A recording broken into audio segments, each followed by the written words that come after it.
Shalom, que a graça e a paz do nosso Senhor Jesus esteja com todos vocês. Bem-vindos à EBAC, Escola Bíblica de Aperfeiçoamento Cristão. Nós estamos estudando sobre o tema Acima das Expectativas. São estudos baseados no Sermão do Monte, que está ali no Evangelho de Mateus, capítulo 5, 6 e 7. Se você perdeu alguma de nossas aulas, não se preocupe. Todas elas estão aqui em nosso canal no YouTube.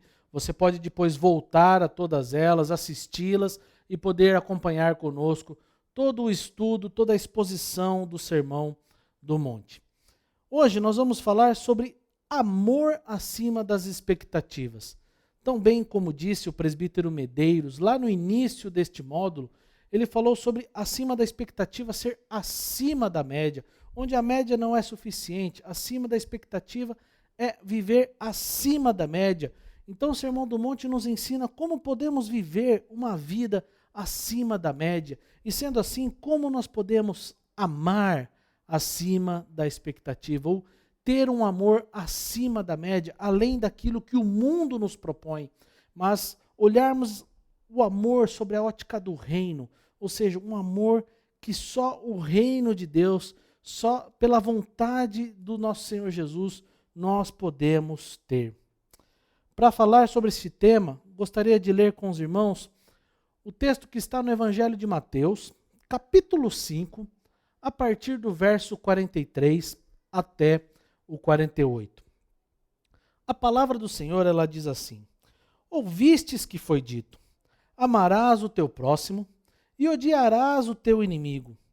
Eu, porém, vos digo, amai os vossos inimigos e orai pelos que vos perseguem, para que vos torneis filhos do vosso Pai Celeste, porque Ele faz nascer o seu sol sobre maus e bons, e vir chuvas sobre justos e injustos. Porque se amardes os que vos amam, que recompensa tendes? Não fazem os publicanos também o mesmo?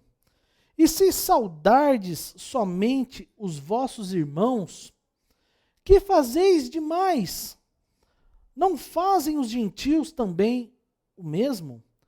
Portanto, sede vós perfeitos, como perfeito é o vosso Pai Celeste. Vamos orar. Pai, obrigado pela tua palavra, que ela possa penetrar em nosso coração e na nossa mente. Pedimos, Senhor, que hoje o Senhor abra o nosso coração e a nossa mente, não só apenas para compreender aquilo que o Senhor tem para nós através destes textos, mas que estes textos transformem a nossa vida para uma vida mais perto de Ti. Nós te pedimos e te peço, ó Pai, que eu seja apenas instrumento nas Tuas mãos. Em nome de Jesus. Amém. Muito bem. Se o Sermão do Monte, se todo esse sermão de Jesus fosse uma montanha, esse texto de Mateus, capítulo 5, de 43 a 48, seria o cume dessa montanha, o ponto mais alto de todo o sermão de Jesus, porque é neste trecho que ele toca no resumo de toda a lei e no princípio da ética do reino de Deus. É aqui que está o ponto mais alto deste sermão, que é um grande desafio para todos nós, que é amar os inimigos. Mas antes de entrarmos na exposição desse texto, nós podemos compreender de tudo aquilo que nós já estudamos acerca do Sermão do Monte, e como nós podemos ver até mesmo neste texto que nós lemos, é que progressivamente Jesus começa explicando a lei ao povo sobre a ótica do reino, não sobre aquilo que estava sendo ensinado por escribas e fariseus, mas aquilo era sobre a ótica do reino de Deus, sobre aquilo que Cristo tinha para o povo. A palavra grega basileia, que significa reino, ela aparece 51 vezes neste evangelho. Isso significa que, e nós podemos compreender no evangelho de Mateus, é que o reino já está inaugurado desde a vinda de Jesus, ou seja, Jesus veio e inaugurou o seu reino, mas ele ainda não está completamente revelado e manifesto, algo que só vai acontecer após a sua volta e a consumação dos tempos. Podemos compreender também que Jesus nos trouxe o reino até nós. Então, aqueles que creem em Jesus, que compreenderam o que Jesus fez na história, já não estão mais sobre o governo deste mundo, mas estão sobre o governo de Cristo. Já são parte do reino de Deus, porém ainda esperam o reinado glorioso. A estrutura do Sermão do Monte, ou a estrutura do Evangelho de Mateus, nós vemos que os 2 primeiros capítulos nós podemos chamar de prólogo, ou seja, o início do Evangelho de Mateus. Então, a partir do capítulo 3, o que nós vemos é sobre a vinda do reino até nós. Então, no capítulo 3, a gente vê a iniciação do reino em Jesus Cristo, Jesus sendo batizado por João Batista. Então, nós temos a partir do capítulo 4, a tentação de Jesus no deserto, o anúncio do reino, para então chegarmos no capítulo 5, que é o primeiro e maior discurso de Jesus, que é o Sermão do Monte. Como nós já estudamos, você pode ver que do versículo 1 até o versículo 12 do capítulo 5, nós temos as bem-aventuranças. Então, a partir do verso 13, nós vemos a interpretação da lei para o reino, que vai do versículo 13 até o 48, que nós vamos fechar na aula de hoje. Depois, a partir do capítulo 6, que nós vamos começar no próximo domingo, nós vemos a piedade no reino, onde vai falar ali até do versículo 1 ao 18 do capítulo 6 sobre caridade, oração e jejum. Depois nós vamos entrar num coração para o reino e os padrões de julgamento para o reino.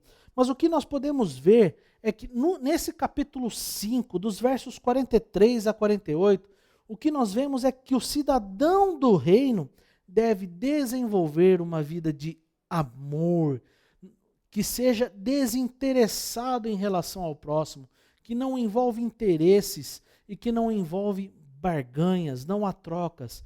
É um amor que não há interesse, mas um amor sincero que vem do coração do nosso Senhor.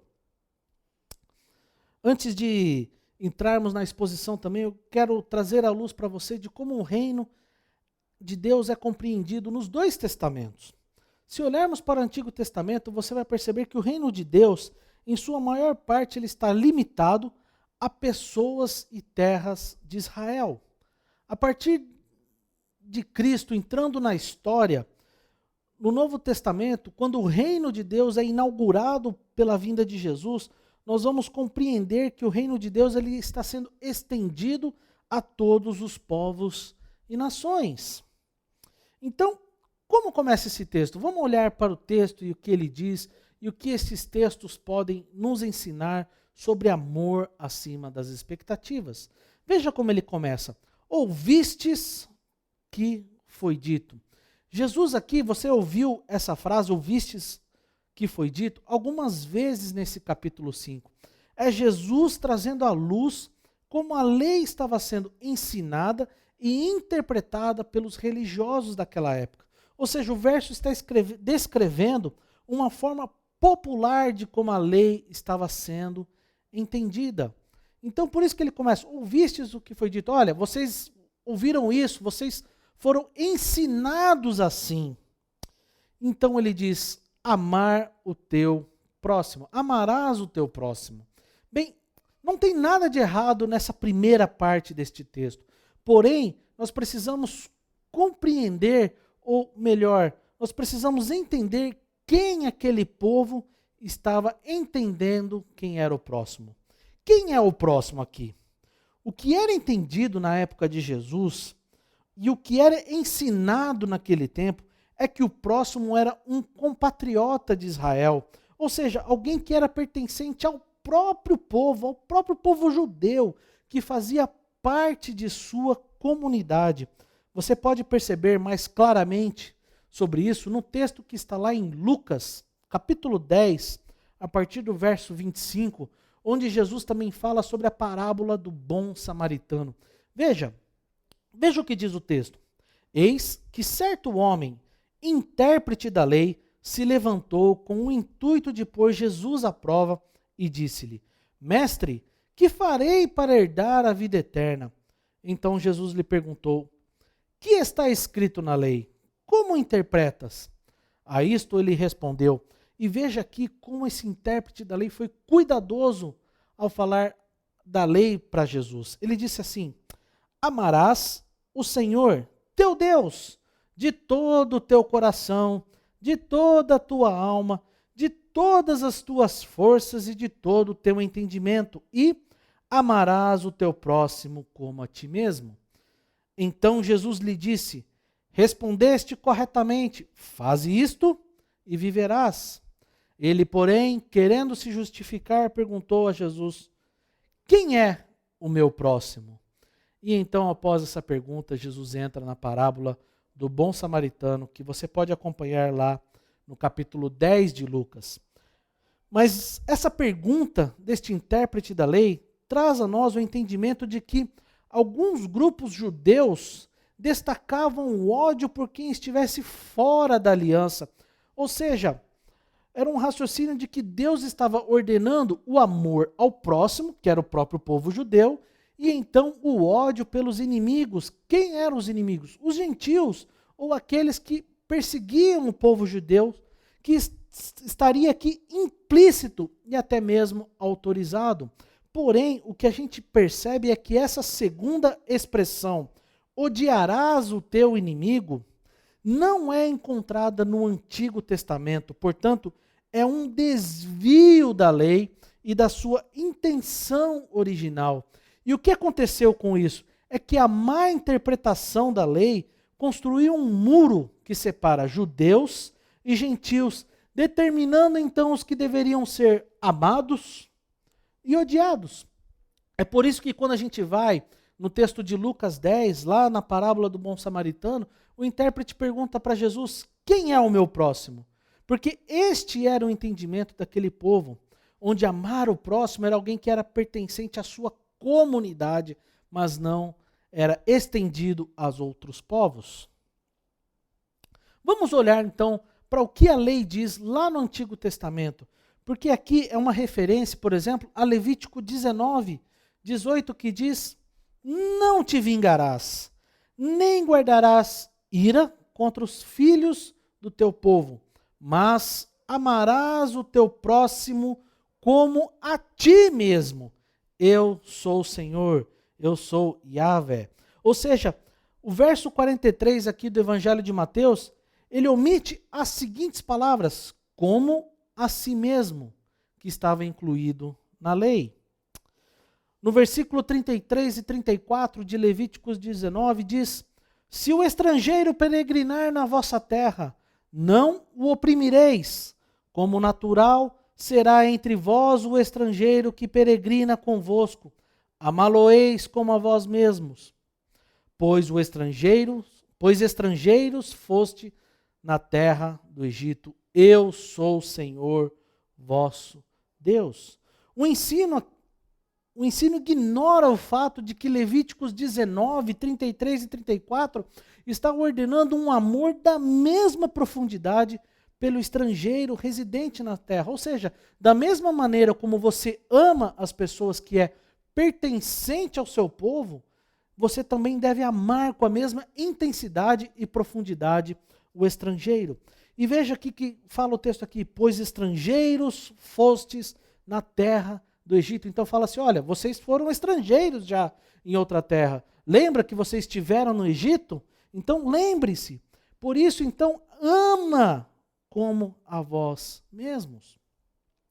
Ora, Êxodo 23, 4 e 5 também nos traz à luz acerca do que nós podemos entender sobre amar o próximo. Veja, Êxodo 23, versículo 4 e 5 diz: se encontrares desgarrado o boi do teu inimigo, ou o seu jumento, lhe reconduzirás. Se vires prostrado debaixo da sua carga o jumento daquele que te aborrece, não o abandonarás, mas ajudá-lo-ás a erguê-lo.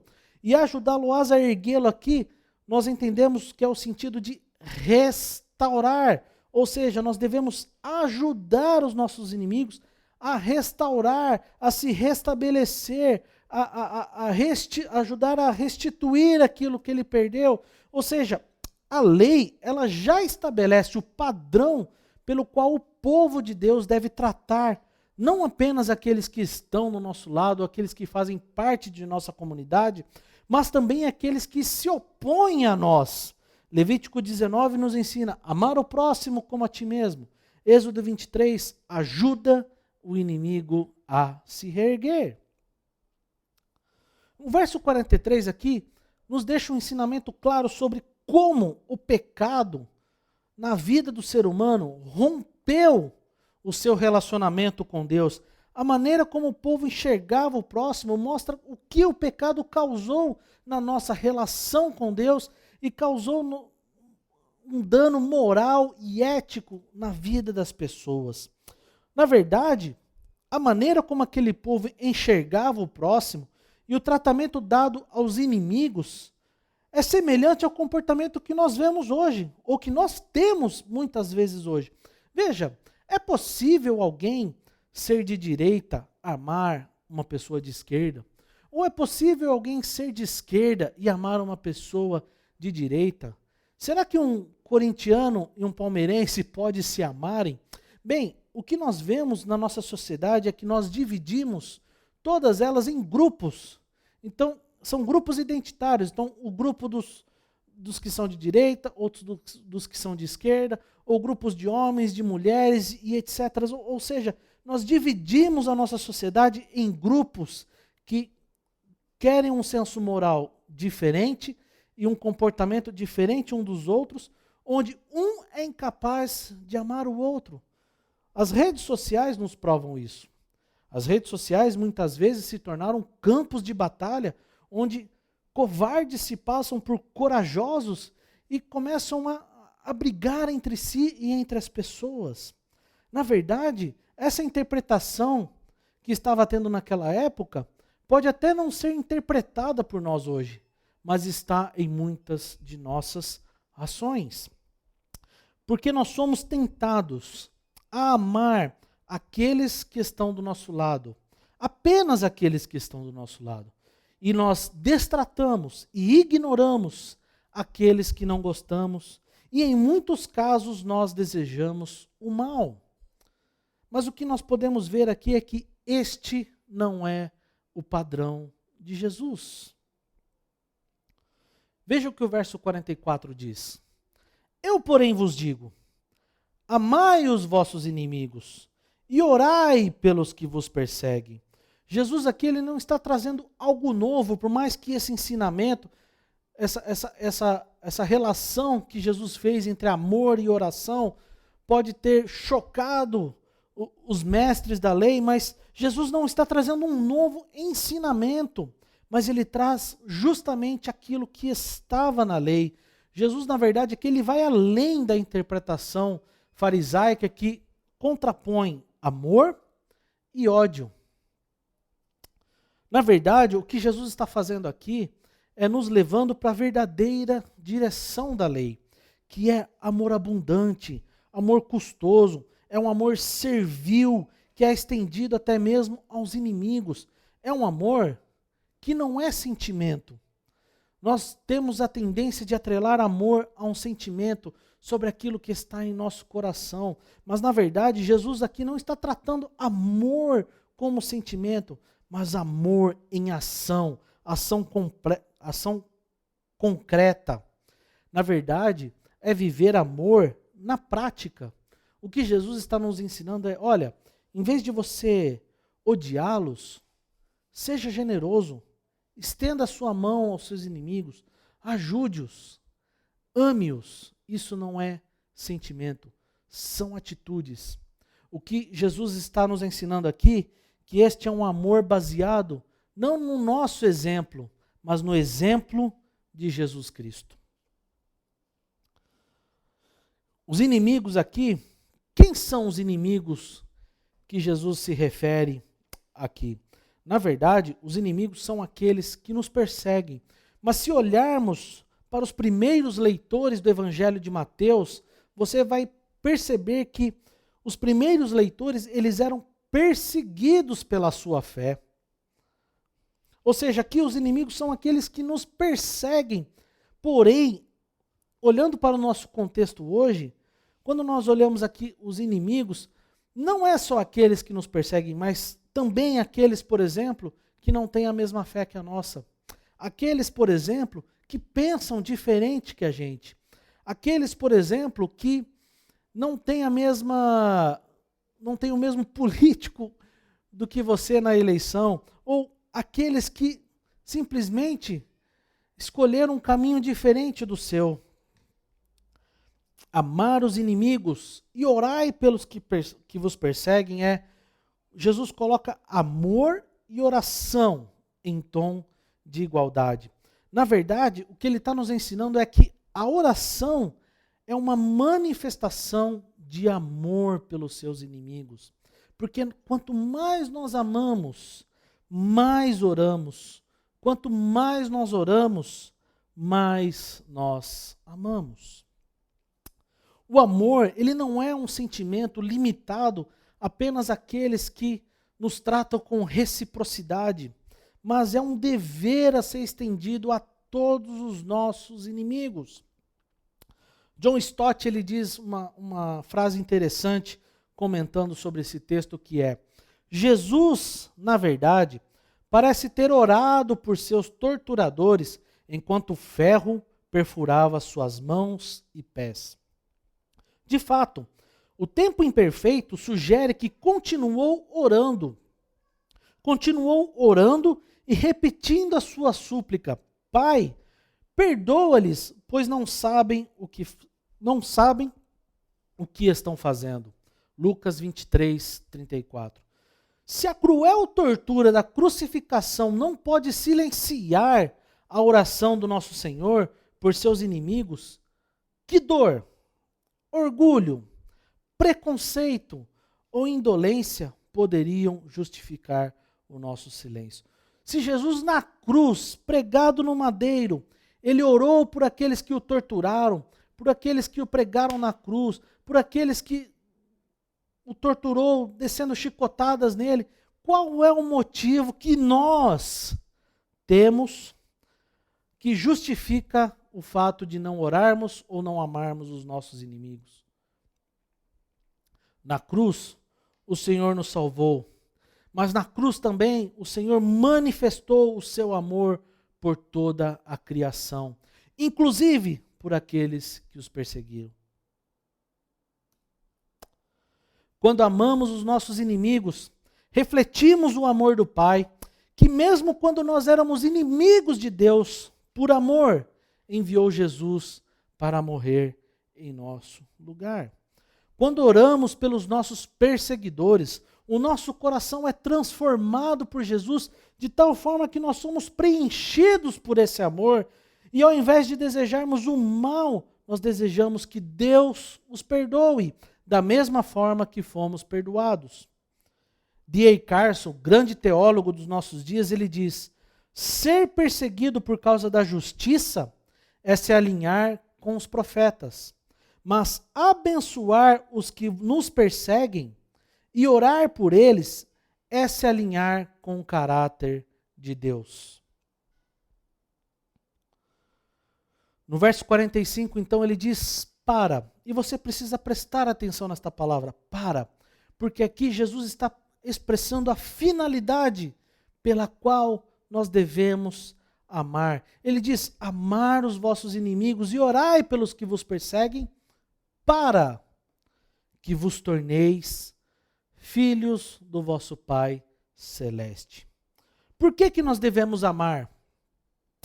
Para que nós mostremos que somos filhos do Pai Eterno. Para que nós possamos ser testemunha do reino dos céus. Para que as pessoas possam enxergar Cristo em nós. Para que nós possamos mostrar que o amor e a oração são partes da identidade do cristão. O que ele está nos ensinando é que a nossa filiação com Deus, ela é demonstrada através das nossas atitudes de amor. Somente aqueles que amam podem ser considerados filhos de Deus, discípulos de Jesus.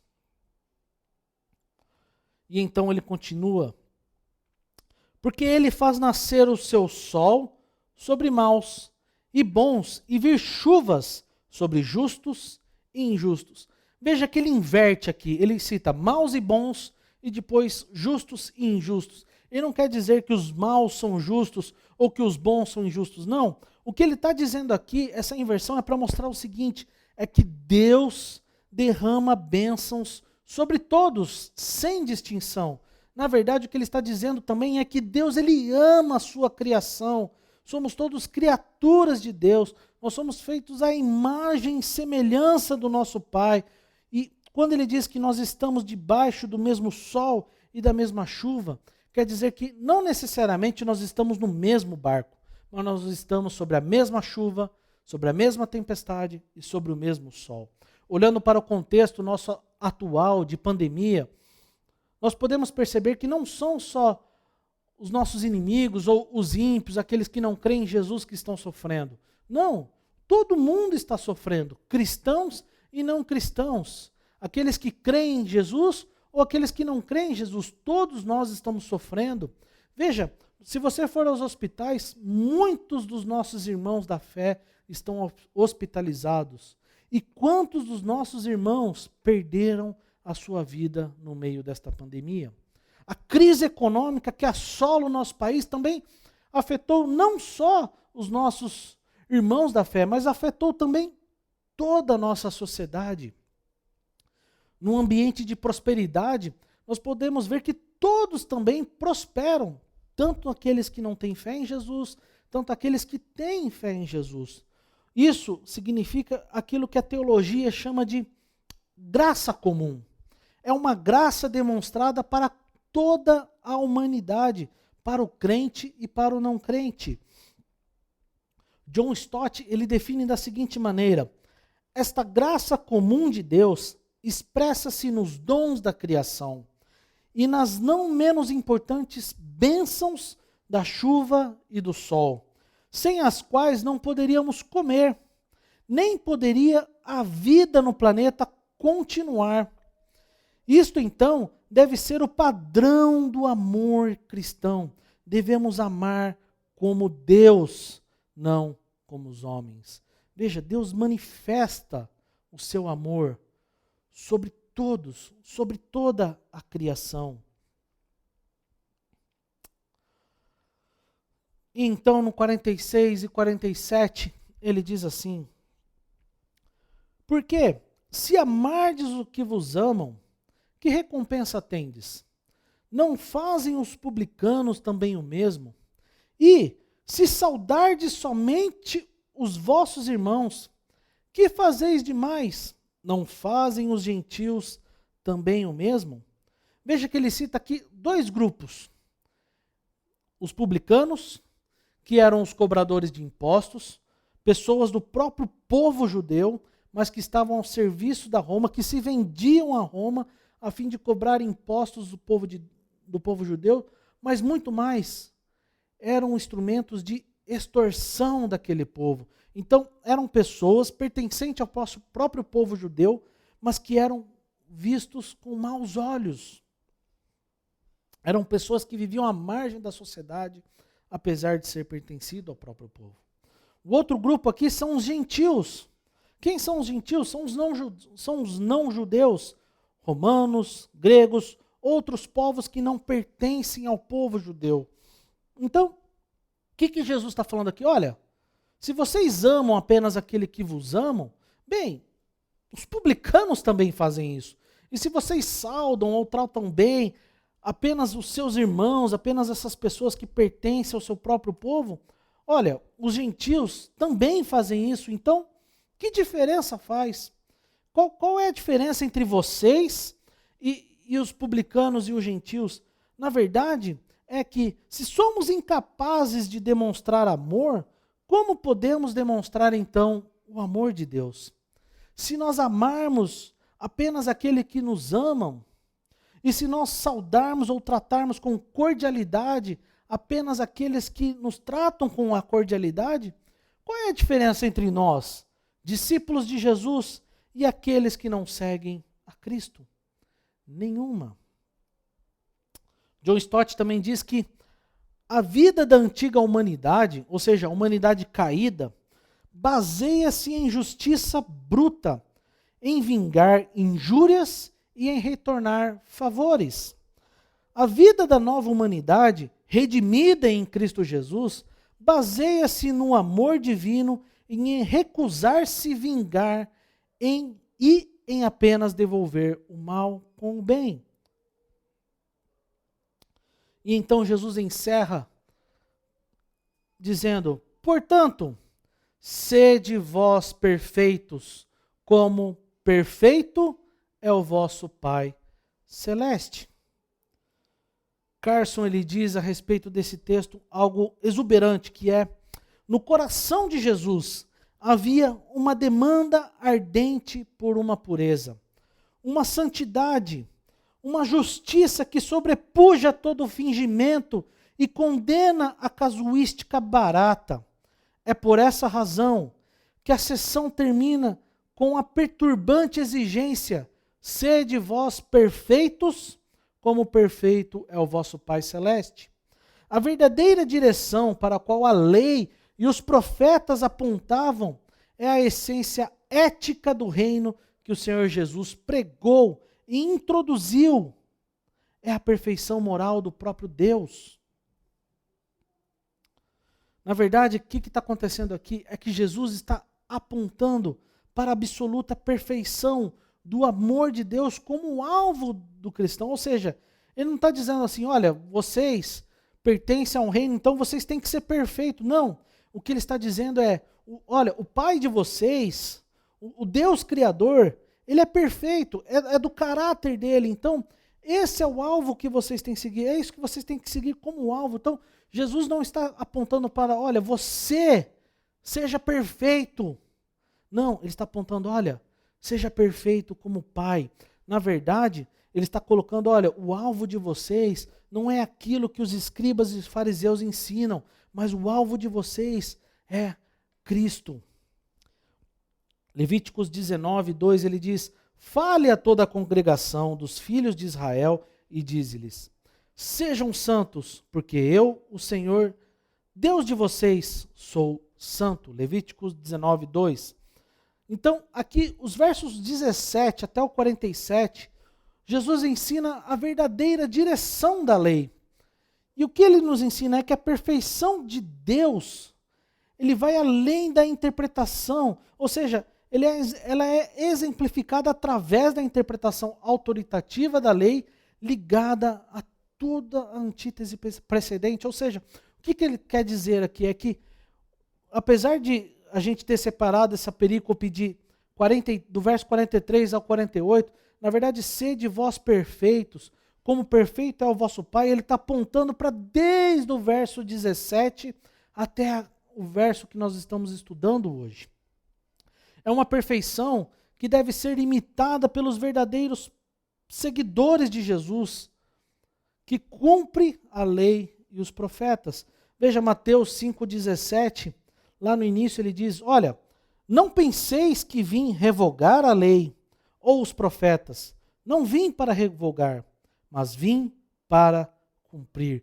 Então, o que Jesus faz é elevar o padrão para uma vida acima das expectativas, não reduzindo apenas a obediência da lei, mas tornando um padrão de vida a ser seguido, num modelo do Pai celestial e perfeito.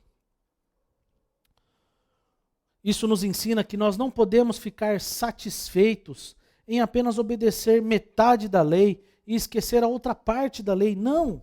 Cumprir metade da lei é nos tornarmos semelhantes aos escribas e fariseus, que jamais deixou a lei penetrar em seu coração. A lei, na verdade, ela está representando a perfeição do caráter de Deus, o que coloca em nós e evidencia em nós a nossa imperfeição. Ou seja, a lei nos mostra o quão imperfeito nós somos, o quão corruptos nós somos, quanto o nosso pecado é grave contra Deus, ou seja, como o pecado afetou a nossa moral, a nossa conduta, o nosso coração, os nossos sentimentos, ou seja, quando nós olhamos para a lei, nós vemos o quão distante nós estamos do padrão daquilo que o Senhor deseja para nós. Por mais que nós esforcemos em cumprir a lei, nós seremos incapazes de atingir a perfeição do Pai. O padrão de Deus é alto para os padrões humanos, infectados pelo pecado. Jesus faz o convite de olharmos para Ele, que cumpriu toda a lei. A partir do momento que compreendemos o amor do Pai sobre os seus filhos, poderemos compartilhar do mesmo amor para com o próximo. Então, o que Jesus está nos ensinando aqui? Mateus 5,3, lá no início do Sermão do Monte, ele diz: bem-aventurado os humildes de espírito, porque dele é o reino dos céus. Jesus não está ensinando para nós uma perfeição ilimitada, porque é impossível nós sermos perfeitos, mas o que ele nos convida aqui é a reconhecer a nossa miséria espiritual, é reconhecer o quanto nós precisamos de Jesus, é reconhecer que nós precisamos parar de tentar cumprir aquilo que nós não cumprimos, mas ele nos ensina a olhar para Jesus. Jesus também nos ensina que nós oremos. Nós vamos ver, mas a seguinte é que em Mateus 6,12, nós vamos aprender mais sobre a oração do Pai Nosso nas aulas seguintes, que diz: perdoa-nos as nossas dívidas, assim como nós temos perdoado os nossos devedores. A perfeição do Pai é o que todos os discípulos de Jesus perseguem. Veja, nós não seremos perfeitos nessa vida. Por causa do pecado que atingiu a nossa vida, a todos nós, será impossível sermos perfeitos. Essa é uma meta escatológica. Nós precisamos olhar para Cristo, nós precisamos procurar sermos como Cristo, mas a obra em nós só será completa a partir do momento que nós estivermos na presença do nosso Senhor. Então eu quero concluir dizendo que nós só vamos conseguir desenvolver esse tipo de vida através da ação do Espírito Santo em nossas vidas. Sozinhos nós não vamos conseguir. Não. Nós precisamos do Espírito Santo em nós para que nós possamos ter esse estilo de vida. Nós podemos compreender que a lei, ela não é só para judeus, ela é universal, ela é para judeus e gentios, ela é para mim e para você, que claramente nos mostra qual é a vontade de Deus para toda a raça humana. Podemos perceber como Deus é imutável em seu caráter, como essa lei revela a sua vontade que deve ser seguida e obedecida. Também nós aprendemos que a verdadeira felicidade nós só encontramos na obediência aos ensinos de Jesus, ao sermos capacitados pelo Espírito Santo. O que nós vemos é que Cristo coloca a ética do amor acima das expectativas humanas, algo que nós não seremos capazes de alcançar nesta vida, porém este é o alto padrão de Deus, algo que nós jamais seremos capazes de cumprir, senão através da pessoa de Jesus Cristo. João, capítulo 15, do verso 12 a 17, diz assim: o meu mandamento é este, que vos ameis uns aos outros, assim como eu vos amei. Ninguém tem maior amor do que este, de dar a alguém a própria vida, em favor dos seus amigos. Vós sois meus amigos, se fazeis o que eu vos mando. Já não vos chamo de servos, porque o servo não sabe o que faz o seu senhor. Mas tenho-vos chamado de amigos, porque tudo quanto ouvi de meu Pai vos tenho dado a conhecer. Não fostes vós que me escolhestes a mim. Pelo contrário, eu vos escolhi a vós outros, e vos designeis para que vades e deis fruto, e o vosso fruto permaneça, a fim de que tudo quanto pedirdes ao meu Pai em meu nome, ele vô-lo conceda. Isto vos mando, que vos ameis uns aos outros. O que Jesus está nos ensinando é: olhe para Jesus. Você só vai poder ter a sua vida transformada se você olhar para Jesus.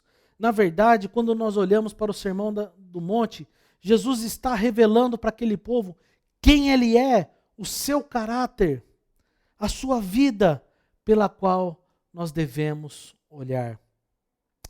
Que Deus possa te ajudar a amar acima das expectativas, amar as pessoas como o Senhor nos amou, como o Senhor nos ensinou. Gostaria de orar para encerrar. Pai, obrigado pela sua palavra. Obrigado por tudo aquilo que o Senhor nos ensina através deste texto e deste sermão tão importante que o Senhor nos deixou e que ele possa transformar a nossa vida, Pai. Que nós possamos manter os nossos olhos em Jesus, para que o Senhor cada vez mais abra os nossos olhos, para que sejamos capazes de amar como o Senhor nos amou. Que a gente possa, através desses textos, sermos transformados pelo Senhor. Espírito Santo de Deus, toca a nossa vida, para que a gente possa ser capacitados pelo Senhor, para que nós possamos amar aqueles que nos perseguem, amar os nossos inimigos, orar pelos que nos perseguem, que nós possamos manifestar do amor de Jesus para todos que precisam ouvir o Evangelho. É isso que eu oro em nome de Jesus. Amém. Que Deus te abençoe, que você tenha uma boa semana. Graça e paz e até a próxima. Até a semana que vem, se assim Deus permitir.